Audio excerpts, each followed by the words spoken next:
this faith journey has produced is peace and joy. And so, God, we enter your gates today with thanksgiving. We are thanking you that we are growing up in faith. We are thanking you that we are becoming and beholding and becoming change for the time we have spent in your presence.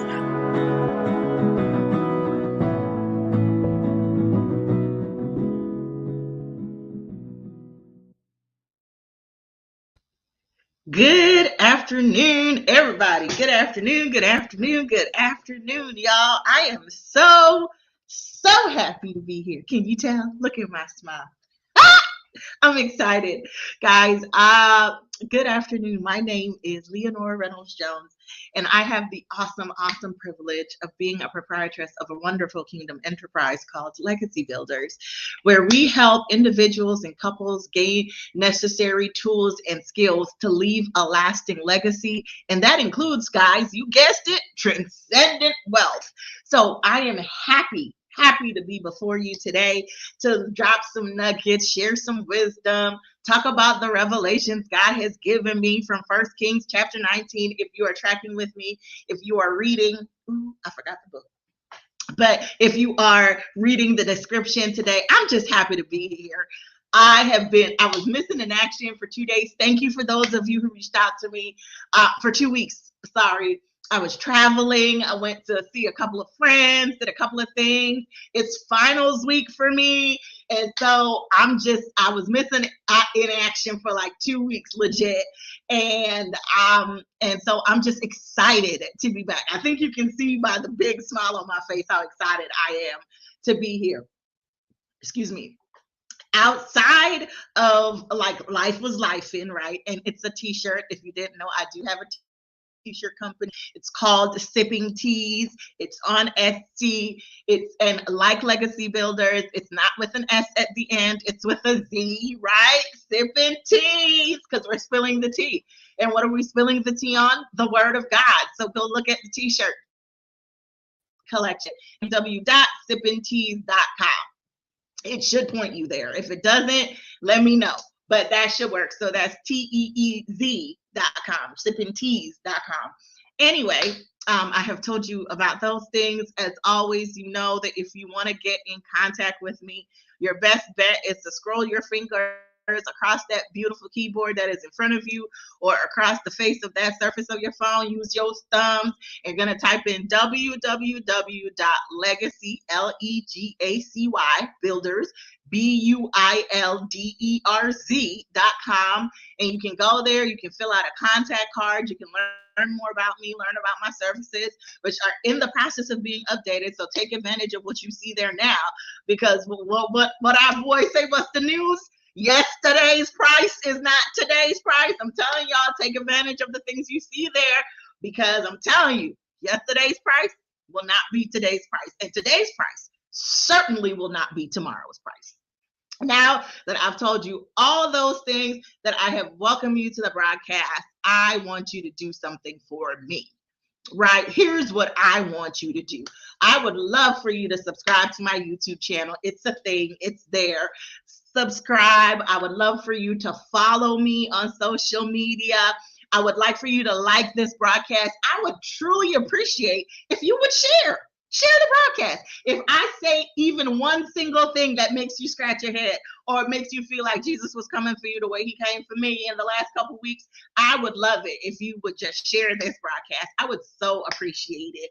I'm not asking you to, tag 57 friends. Nope, not doing that. Just share it. Share it. I absolutely believe that there is a blessing that we will derive from our conversation together. So the next thing I'm going to ask you to do, and it's not here in my thing, but it is that I want you to talk back to me. Be in the comments, guys. Be in the comments. When I say, hey, what's the comments? Be in them. Tell me. Look, and I love, obedient people. She like, okay. See? Be in the comments, guys. This is a conversation. If you ready, girl, I'm ready. So, y'all see I'm hyped. This is what rest does for you, right? This is not I'm going to step on this soapbox for 30 seconds. But I don't stay here. But this is what rest does for you guys, because I was missing for 2 weeks. And like, it's easy to fall into the trap of, they're expecting me to show up. I made a commitment. But it's also true that you can get busy and you can become overwhelmed. And in those moments, it's okay to rest. So, like those 2 weeks, I would have loved to have said I was responsible. I think one of the weeks I told you something was going on, pray for me. Another week I was just silent because I totally missed it, or different scenarios have happened. But what happened was the weight of the responsibility to do this didn't leave.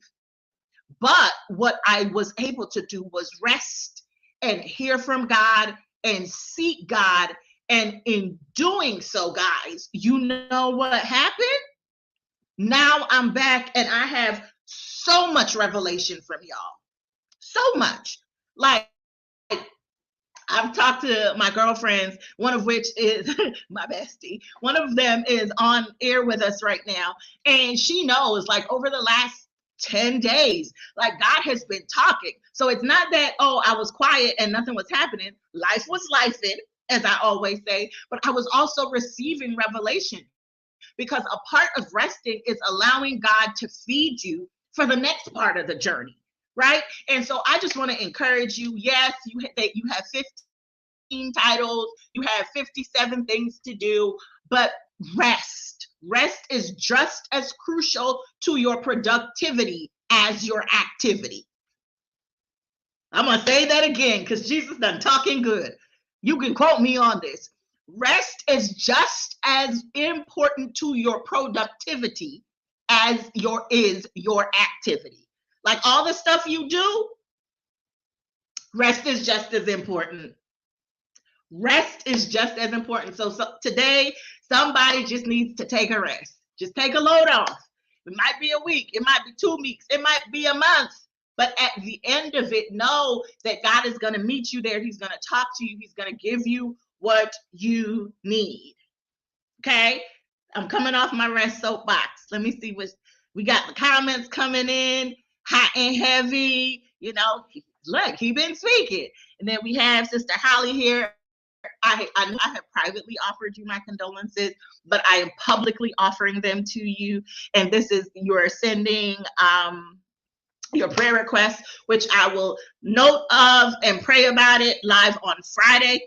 Friday is our prayer time. So I will definitely, take these down and note that for Friday and gonna keep it. So that was the rest. Now we are here and we are talking about, so we are talking, I'm going to my notes, guys. That's what's happening. Because yes, it's so, and this is how you know that he's been really talking, right? I have notes, pages of notes. Like, if I would have, I wrote a lot of it down in my journal, but yeah. So I'll give you, let's backtrack a little bit, just so we can all be on the same page. I was in conversation, and I say it all the time, and y'all know this. I was in conversation with my sister, with one of my friends, and even with my pastor, because there's a time where sometimes you need pastoring, you need pastoral care, you need advice. And so I was in conversation. I had 3 separate conversations. And I was in this place where I was telling them I was just in this strange place where I can see all that God wants me to do. Like, I can see the vision of my future is getting clearer as the days go by. Let's say that. And while I can see it, and we can even, and it's so close that you can almost touch it, right? It's like right there, and it's like right there, and you're on the cusp of the thing, and you're like, you feel like your fingernails can just almost, like, if you hook it just right, you can get it. Like, that's how close I think I am to this picture that God is showing me of my future. The problem is the clearer it gets, it feels like I I'm questioning. The best way was I was questioning. One, was it the picture or was it my abilities, right? Because if the picture is as I see it, then do I have, with all my faults and flaws, am I sufficient for the picture? Or is it that I can't see the picture, right? And I was sitting right there and I was struggling. And God literally said to me, think about your eyes. We're going to get to the 1 Kings 19, I promise you. But you have to hear how I got there, because this is the setup. So God was like, think about your eyes. And I was like, what? And so let me tell you the story about my eyes. Y'all see these glasses. What you don't know is that I started wearing glasses, I think, in the 9th grade. So I was literally about 12. I remember distinctly going and getting glasses. Okay. So I've been wearing glasses for 30 plus years. And so I've been wearing glasses.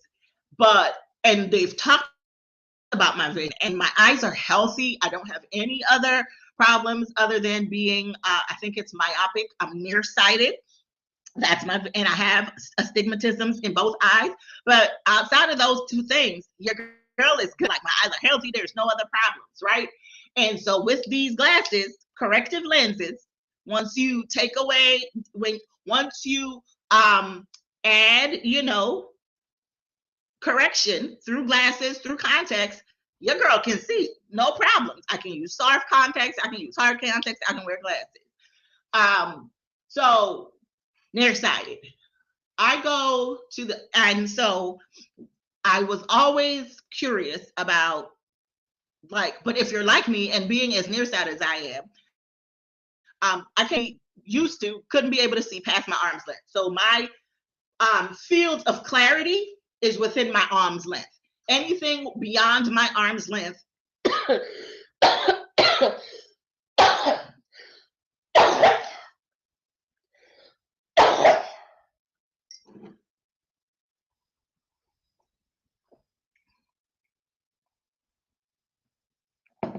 somebody needs to hear this. Anything beyond my arm's length was outside of my clarity bubble. If it was far, like, literally, I'm nearsighted. So I can't see anything past my arm's length. I can see it, but it's not clear.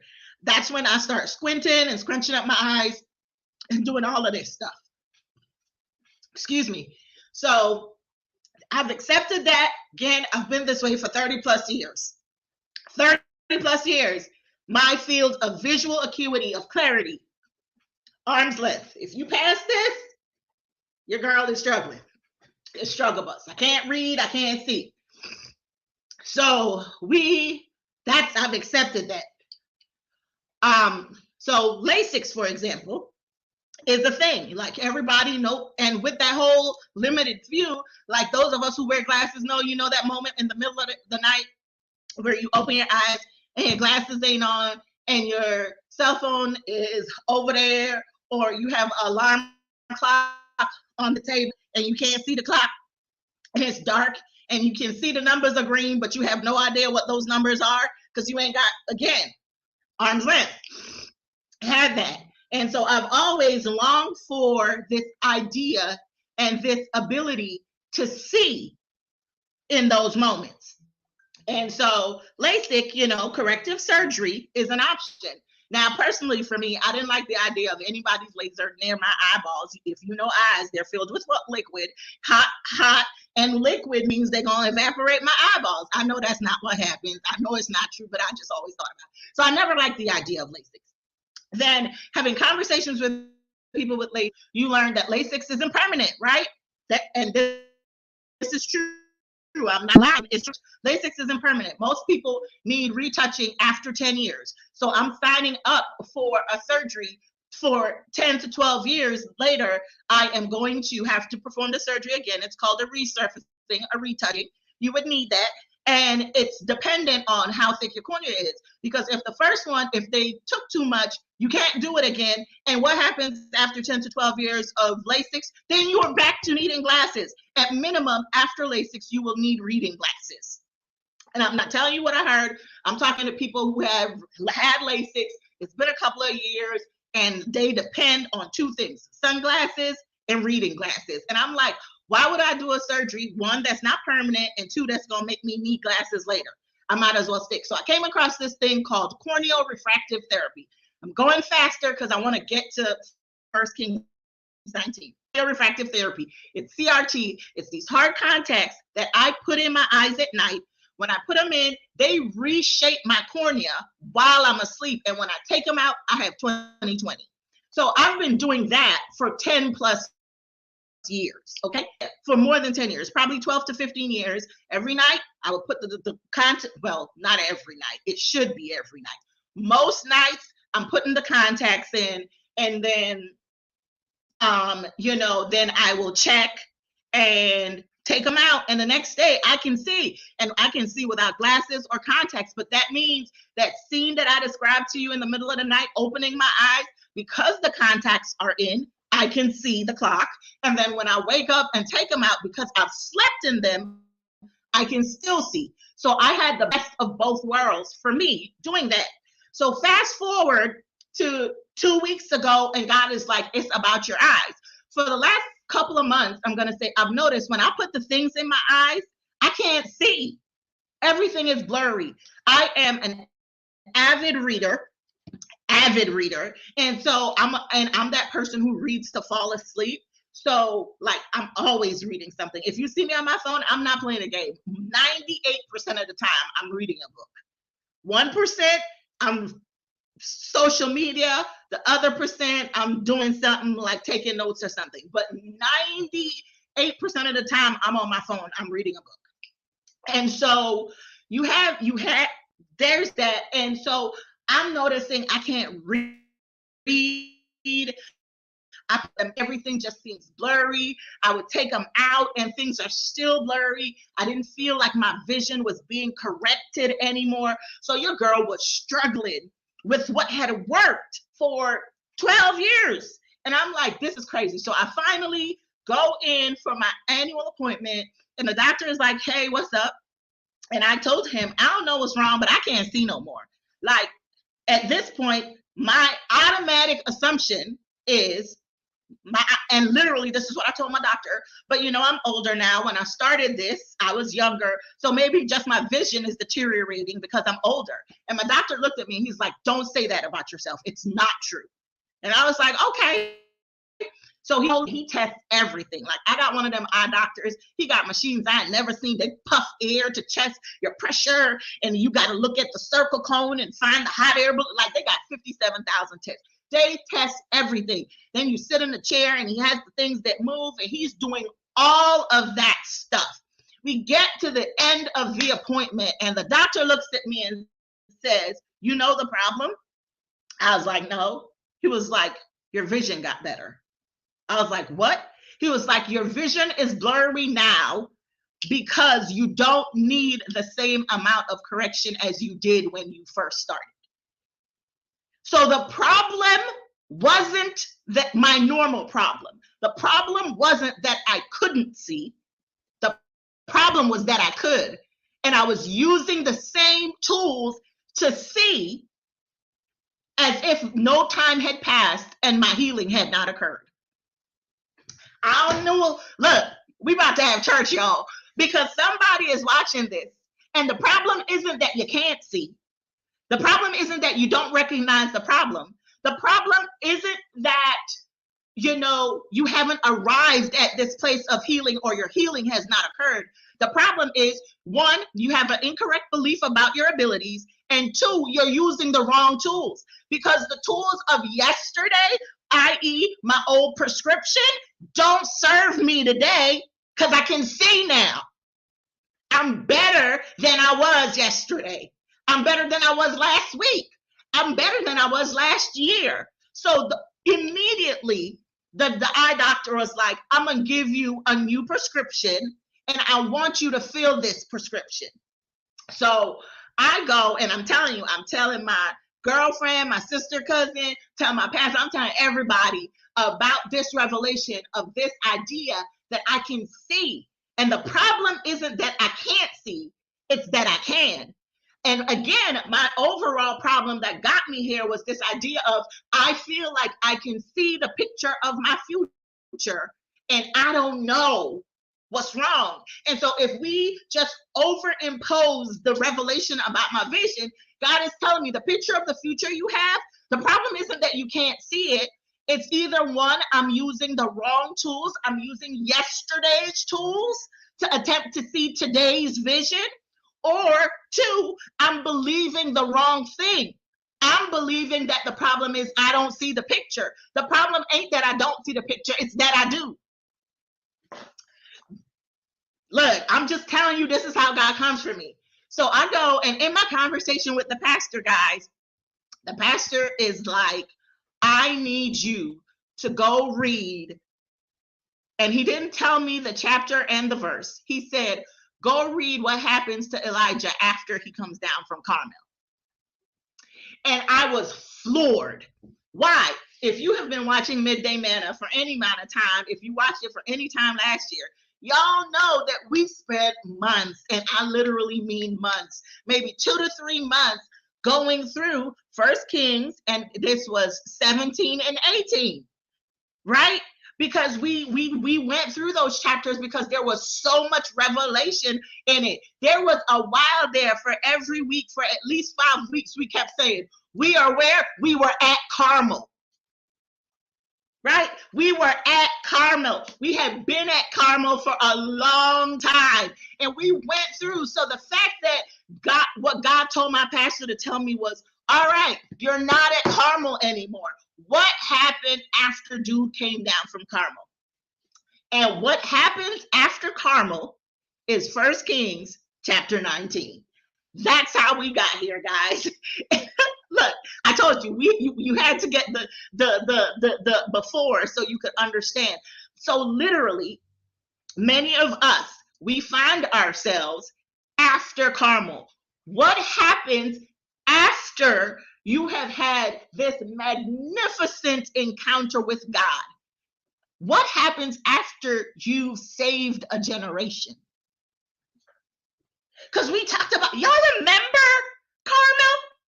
Y'all remember Carmel, where everything was at stake, and if God be God, let him be true, and if Baal be God, and at the end of it, this huge thing had happened.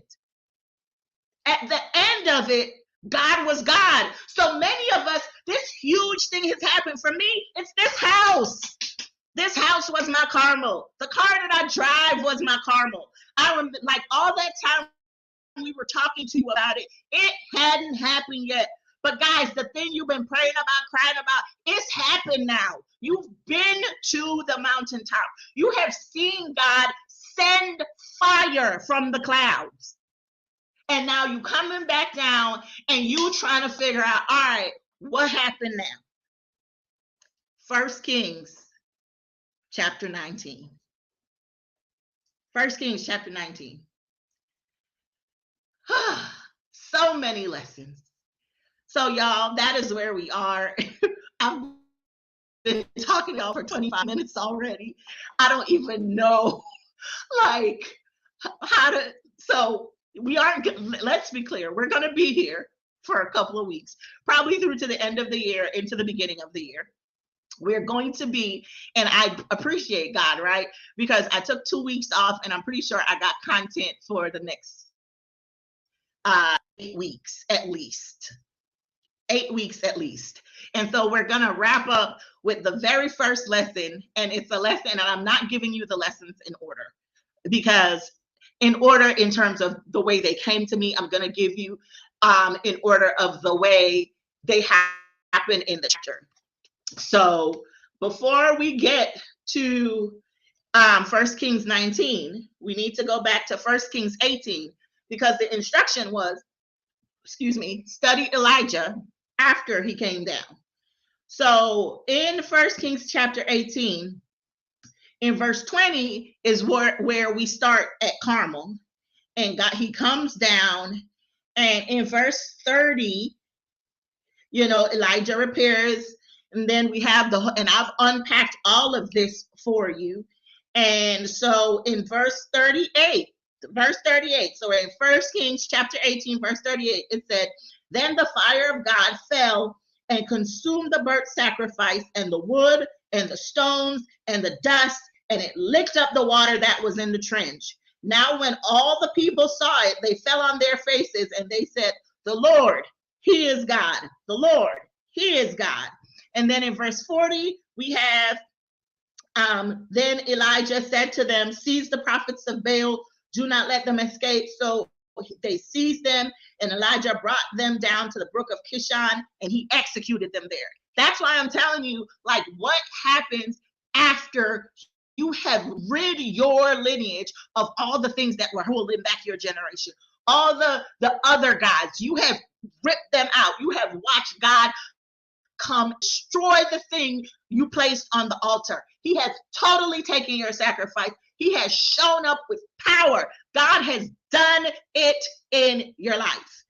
And now you have killed everything. And then, so we keep reading, and Elijah goes and he tells Ahab, go ahead, because it's about to rain. Because again, like you go read 17 and 18, but understand, like, the whole point of this proof God was God. So you have had your experience, your encounter, and without a shadow of a doubt in your life that God is exactly who he says he is. God is God. And so now you're looking for the rain.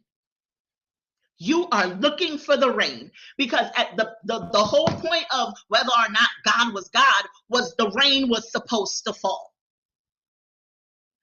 And here, and in those verses, and I don't even think I'm going to get to where I need to go, because it's 27 minutes, and I'm legit trying to get to verse 44,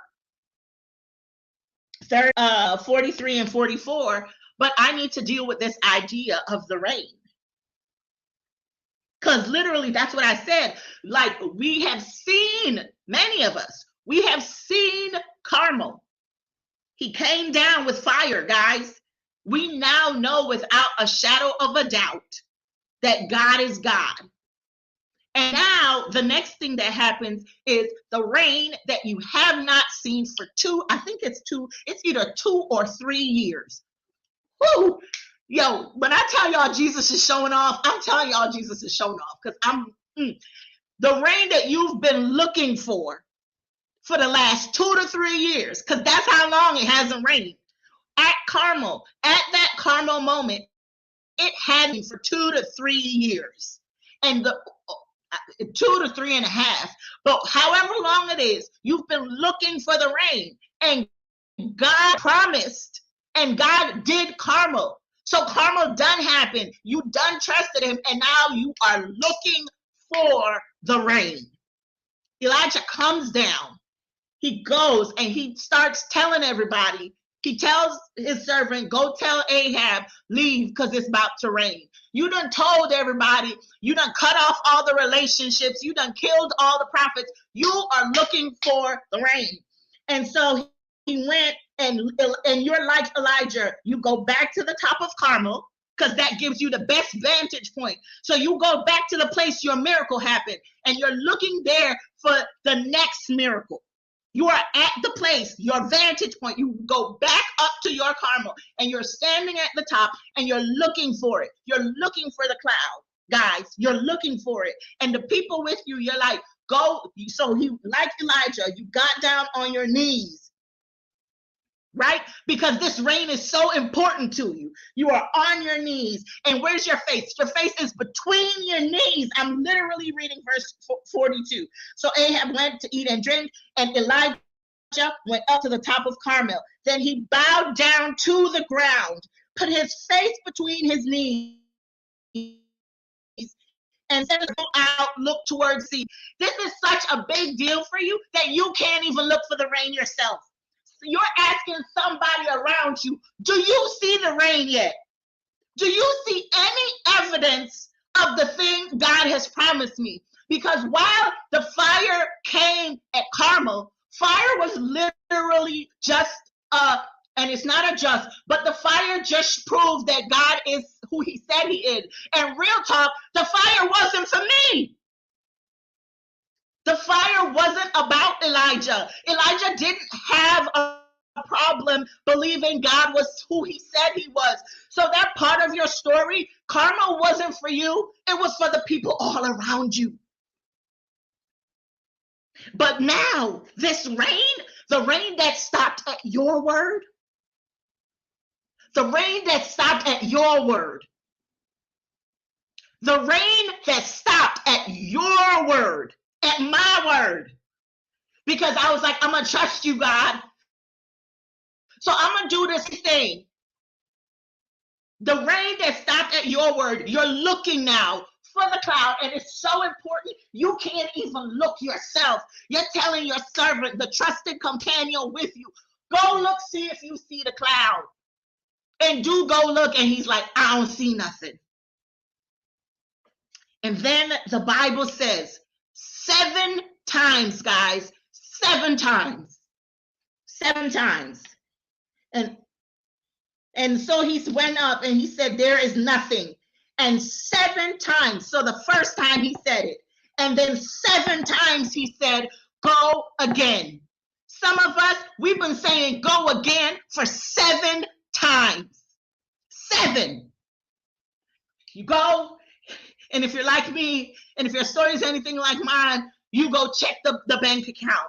You go check it to see if you got subscribers. You check for the job offer. You check to see if your grades came in. You check to see if they posted a new position. You check to see if somebody bought your services, if you're in business, or if your product sales have gone up. You have gone again over and over and over, and you are tired.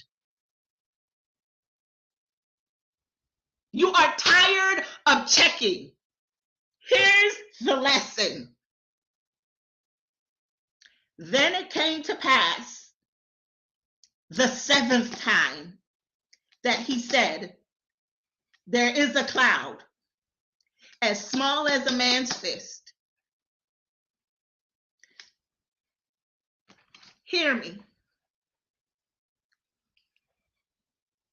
You're not wrong. Your count's off.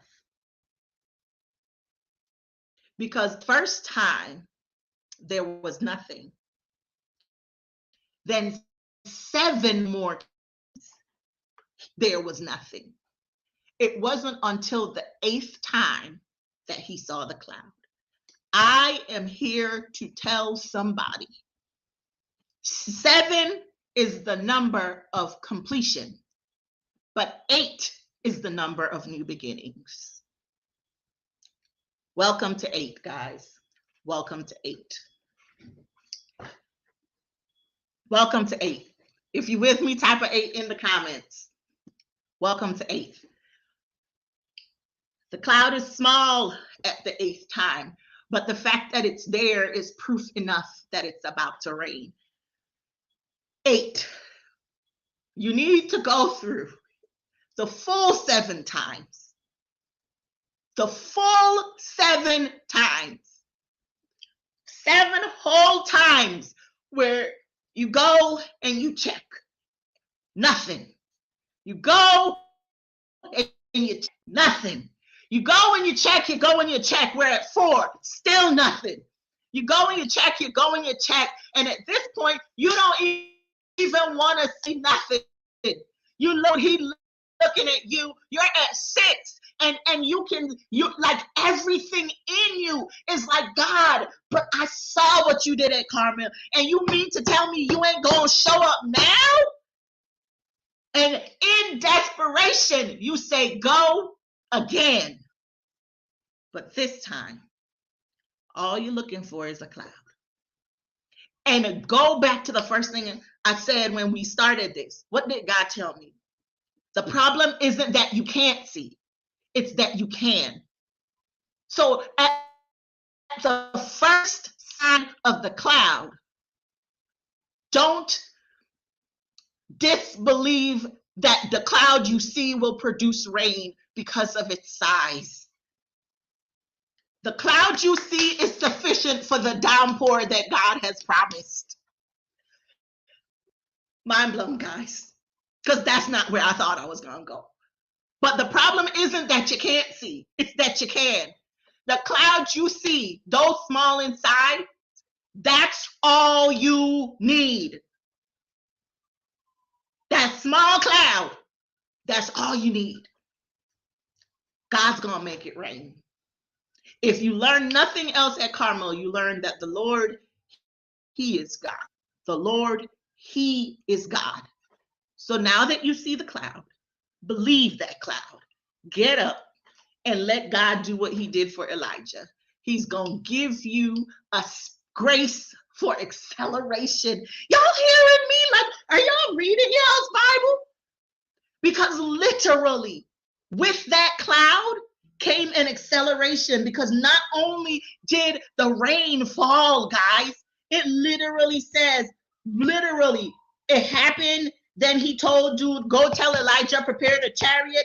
The next verse says, it happened in the meantime. So in the time it took for them to come down off the mountain and get to Ahab, and Ahab get his chariot and roll out, what was a tiny cloud has become a full thunderstorm. And it says, now it happened in the meantime. The sky became black with clouds and wind, and there was a heavy rain.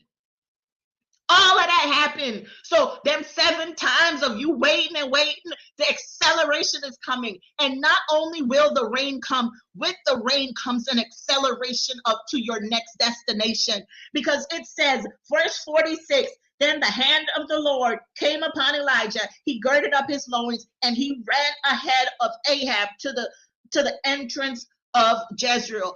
That means that Ahab had horses and chariots and triple the amount of strength. And the next part is that you by yourself with God is going to outrun people who had horses, who had chariots. They had better chances, more followers. They had everything. And you and God, you're going to outrun them all. You're going to outrun them all. You're going to outrun them all. Problem ain't that you can't see. It's that you can. This is your 8th time. Believe the cloud that you see. Get up. Go down. Let's go running. That's what we're doing in the next year. That's what we're doing in the years to come. As we go through 1 Kings chapter 19, we're going to be, and I hope and pray that y'all are ready to run with me. That's all I got for you today. I went over time a little bit. I tried to get y'all out of here in 30 minutes, but God was talking good, and I will never, ever stop before He tells me. But I think we are there. I encourage you, read it for yourself. Don't take my word for it. God is not looking just to talk to me. He wants to talk to each of you. So we're in the book. It's 1 Kings chapter 18. We started really at verse 38. You can read 38 through 46. Ask God to give you your own message.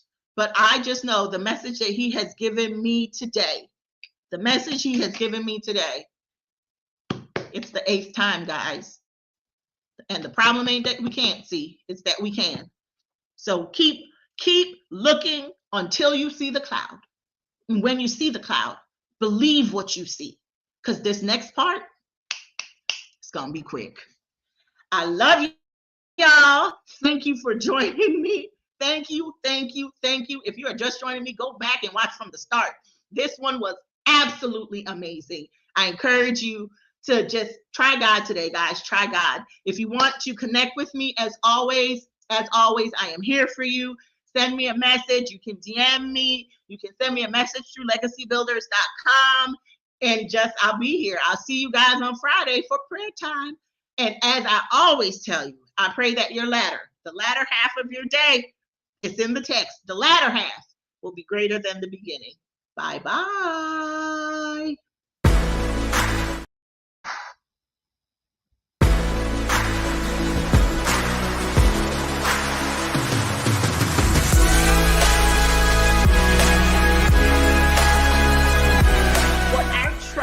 and this faith journey has produced is peace and joy. And so, God, we enter your gates today with thanksgiving. We are thanking you that we are growing up in faith. We are thanking you that we are becoming and beholding and becoming changed for the time we have spent in your presence.